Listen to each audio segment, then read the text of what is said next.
Well guys, as you can see we're at the onan today. I'm investigating this little thing I was talking about in the last video. You saw this running. The exhaust, one of the exhaust, particularly actually the right cylinder, felt like it had a lot more puff than the right. The right felt like it had more puff than the left. So what I'm doing at the moment is checking the clearance at the moment, but these both feel perfect. So I'm going to check both of them. I just started with this side because I want to resurrect that. It's just a bit rusty, so yeah. But anyway, so I got the feeler gauge out. I'm going to check them. It's in TDC on cylinder 2. I believe this is cylinder 2, because I think that's 1 anyway. So got a TDC compression, and they're both free and moving. So I'm pretty sure they're both fine. I have just had it running only for about 5-10 minutes. Probably maximum 5 minutes. It's vaguely warm. You should do this when it's cold, but this should be alright. It should be the inlet valve on all of them, on all of the series. I've got my manual here. Should be set at, hang on, valve clearance when cold on the intake, 3.13mm. So, unfortunately my things are a little bit rusty and I can barely read them, so bear with me. It's 0.5. Oh, I might have troubles with this, you know. I don't even think I've got one the right size. Right, it'll have to be 0.15. So ever so slightly bigger than what it's supposed to be on the inlet, which is this one. Just. Ooh, actually that does not fit. So that's going to have to be adjusted. Yep, that needs adjusting. That's way too close. So, yep. It is actually a little bit tight in there, actually, just noticed. There is absolutely no clearance in that at all. This one, you can hear. So anyway, we'll move on. I'm getting my manual covered in oil. It's not good. I need to get a folder for it or something. Exhaust should be 0.33. So we'll just check that one out.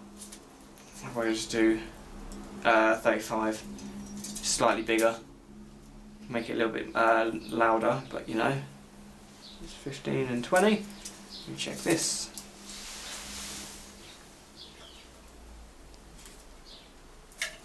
Doesn't fit that either. That's an interesting thing. So, oh well, we'll move on to the other side, since obviously I didn't adjust these correctly when I last put it back together. Well, when I rebuilt it, I obviously didn't do the valve adjustment properly. Check this side. I haven't had this side off at all since. I have to take the spark plug out so I can put it at TDC. So, gummy. I need to change the oil in this. It's got a little bit chalky. I'm sitting outside. Right. Spark plug. Got to come out quickly. We'll zoom out a little bit so you can see a bit better. Oh.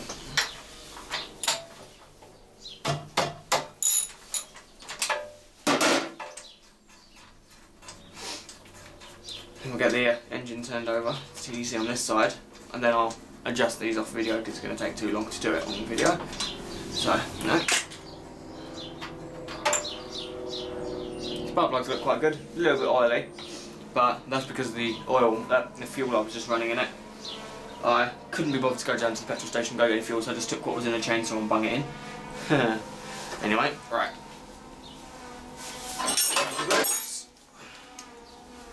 I'm just using my phone's torch because my torch, I don't know where the hell it's gone, but it's disappeared into God knows where. Let's move that out really quick. Right, then. That's at TDC at the moment, so this one here, theoretically, is also at TDC. If I turn this around that much, right, that is at, I cannot remember.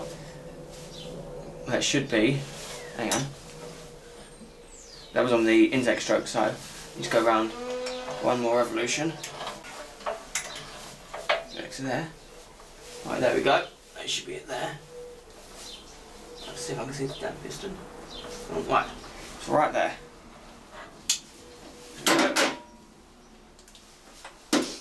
check these now. That feels fine. These both feel fine as well. So I have absolutely no idea why it seems to be behaving the way it is unless a head gasket's blown. Let's hope it's not that, because I don't want to do a head gasket on this. So I've got 4 minutes battery life left. How is that possible? That battery was fully charged. Anyway, we'll check the clearance on the exhaust since it's this is already set to it. Well, it fits, it's just a bit tight, so they probably all going to need adjusting. This one's actually got some clearance in, unlike this side. So anyway, I'll adjust this side, and then we'll move swiftly on to putting it all back together. And I've also got a bit of matte black paint. I'm just going to dress the engine up a little bit and just tart it a bit, because it's a bit shit, to be honest. I'm going to just put the covers back on, give it a quick clean, rub over with a brush, and then just get some paint on it, just so it doesn't look so shat. So, anyway, I'll get on with that, and I'll see you in just a minute. I'll have to go and get the battery charger too, by the looks of it. Right then, with the little battery I've got left on this one, now, you can believe it or not, I've actually spread the top of this black. I haven't gone mental fucking cleaning it. I've just cleaned it up as best as I can and then shoved a coat on. Just a bit, make it look a bit pretty. Had this oil back out, so I didn't get much on that. Yeah, looks much better, especially from this angle here. I'll get you some shots of it later on, maybe some photos. When I edit, which editing videos these days is a bit of a nuisance, so I'm going to do an update video later for you guys. But yeah, anyway, that's basically that. I've adjusted all the valves. They weren't actually that badly out of adjustment, to be honest. My feeler gauge on the end was a little bit, it's not perfectly flat, it's like a little bit crimpled at one end. So instead of going on from the end when I went on from the side, it was still tight, but yeah, nowhere near as bad as what. Oh, and I was putting the feeder gauge on this side, I was actually putting it in on the wrong side. On this side, I noticed that on the end of the valves there's actually little caps. I completely forgot about them, and I was trying to put it on, so that's the cap there, and you've got the valve going in here. I was trying to put it in this gap rather than putting it behind onto the lifter. So yeah, my own fault there. But anyway, yeah. Oh, and that's cylinder 1, that's cylinder 2. I can see the writing on the block now. So anyway, battery's almost dead. I'll get this back together. I've still got to do the manifold because I'm not putting it back on like that. But I probably won't. I'll give the carb a very light dusting, but I'm not going to go mental on that. The manifold I'll do. But yeah, it's looking good. When I get some fuel, I'll do a proper run of it. I'm also going to get an exhaust for it, a decent silencer as well. I'm not just going to have the straight pipes, they're too loud. And part of that, you know, these engines, they have a very nice little note to them with the whine, and they do have quite a good exhaust note. So I want to try and this engine will be put on the go-kart eventually. I was going to bring the go-kart in here today before I realised I didn't have an angle grinder anymore because mine blew up. Because I was going to finish doing the chassis, but yeah, that's not going to happen. So when I get a new angle grinder, then I'll start doing that. Anyway, for the moment, guys, I'll leave you with that, and we'll get some pics of this when it's done. I'll see you later. Right, guys, as you can see, it's looking much nicer on the front now. I've made this thing a bit of a symphony of evil. At first I wasn't going to do the shroud, I was just going to do the block and make it look a bit prettier.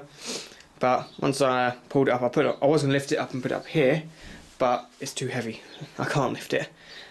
This thing weighs an absolute fucking ton.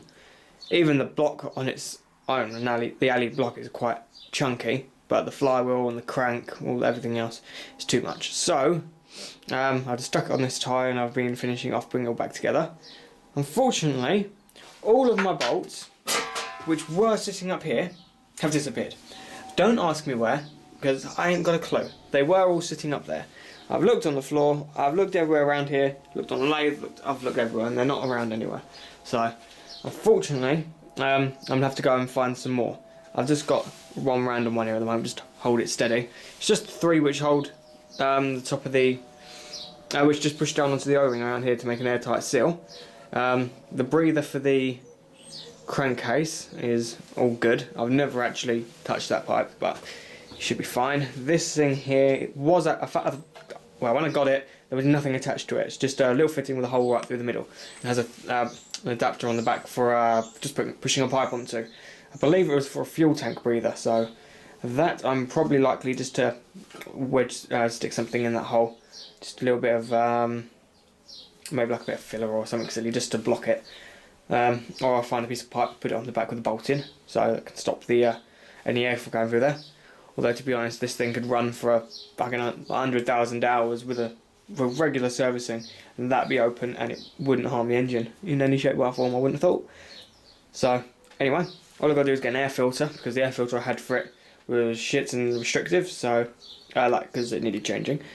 So I threw that away a long time ago, and I can't put it was a stupid idea, because now I can't put the air filter housing back together until I've got a new filter, because yeah, that has to be pushed down with a nut, which the nut's missing too. So well, I've still got the wing nut for the top, and that shaft actually looks a bit bent, so I'm gonna have to bend that back. It's not straight. Anyway, that's not too important. Yeah, I went a bit crazy with the matte black. It's kind of everywhere now. So I love matte black. Works quite well. So, yep, yeah, it's a bit of a symphony of evil. Fuel pump on this thing's good, so I'm gonna leave that as it is. I was gonna rebuild it, but you know, there's no point. All the governors hooked back up. Is all hooked back up, because before it wasn't. I had it taken off so that it would idle low. I'm still going to have to play around with that, because if I do use this on the car, it's going to need to. I'm going to keep it governed. I'm not going to bother ungoverning this engine. It's going to have so much torque, it's not going to matter.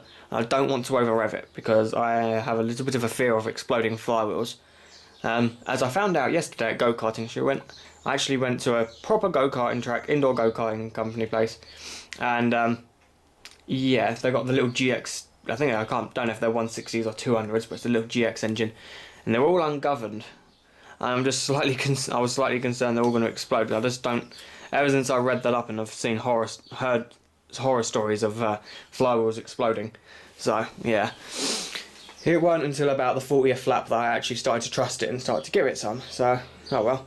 But anyway, like I was saying, this has got a much bigger flywheel. There's a lot more potential energy there. If I over everything and that flywheel was in any way cracked or anything, this bit of metal, that's not going to stop it. It's going to go straight through that, and my seat is probably going to be about here. So it's probably, if it comes off, I'm going to have no shoulder and no arm. So oh well. But like I said, this thing's going to be not going to be for more top. This isn't going to be for top. Actually, no, I didn't ever say. This thing's not going to be for top end speed. This is going to be for grass and literally just going in circles and sliding around the place and generally just ripping the grass up. So yeah, that's more fun. I've got the top cover here. I just went and gave that some matte black as well, because it was chrome and it was all rusty and ugly. So now this thing is just going to be a symphony of black. And yeah, I didn't want to do that, but since it looks a lot better than what it did.